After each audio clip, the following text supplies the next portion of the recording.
Hey everyone, it's Jenny. We're going to work today on the puppy press.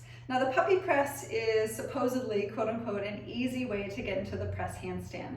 So I am going to use it with, I'm going to do the puppy press with the wall, so I'm going to use the wall as a prop. And I'm also going to bring a block underneath one foot just to show. So here we go, let's come on over to your wall. So with the block, we're going to put it on or underneath the foot of the straight leg, okay? So essentially what we're going to be doing is we're going to increase the amount of space between the tailbone as it's lifted, and essentially we're bringing the ground a lot closer to our foot, but we're elevating our foot away from the floor, just so that way we can already start to collect into our core as we're forward folding.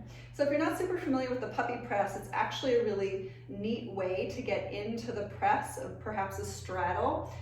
So we're actually going to bend one knee and try to press up into a straddle upside down. So here we go. Just watching, perhaps for the first cycle, and then of course feeling free to try. So I'm going to put my one foot on this block, hands toward the wall. Same thing with the back of the head. Here we go. And so essentially I've just elevated my hips up and over my shoulders to be able to press out and up. And then ideally, slowly straddling back down, perhaps finding that puppy press once again. So the idea there with the bent knee is to bring the hips up and over the shoulders, so that way the straight leg just kind of floats all the way up.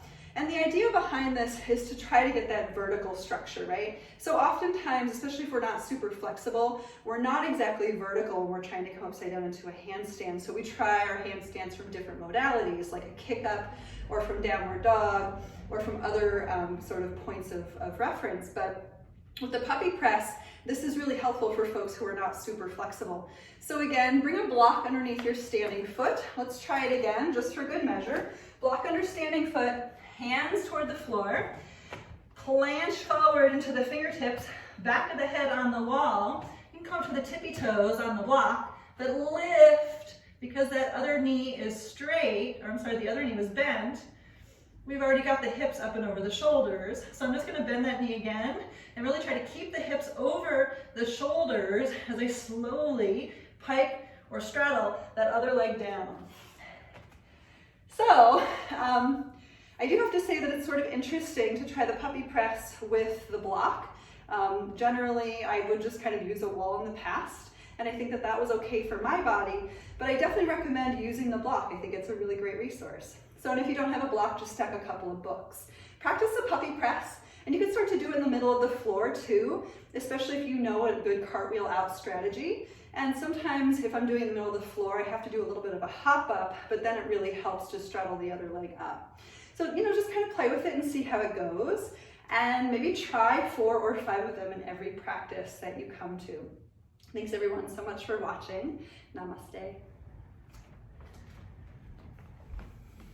Bye.